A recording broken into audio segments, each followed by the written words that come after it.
జిల్లాలో దాదాపు మన 20,000 మందికి వచ్చే మనకు నీటి సరఫరా చెరువు ఉంది అక్కడ.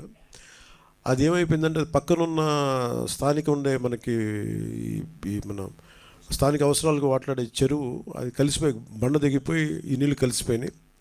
సో దాన్ని వెంటనే పునరుద్ధరించడానికి దీన్ని చర్యలు తీసుకున్నాం.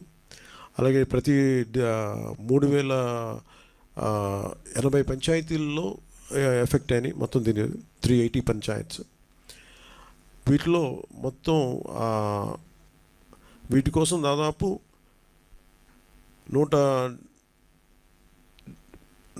ముఖ్యంగా విజయవాడకు సంబంధించి పంచాయతీరాజ్ సంబంధించి మన డైరెక్టర్ కృష్ణతేజ గారు మన దీని మీద 175 టీమ్స్ పంచాయతీరాజ్ టీమ్స్ని విజయవాడ అర్బన్కి ఇవ్వడం జరిగింది.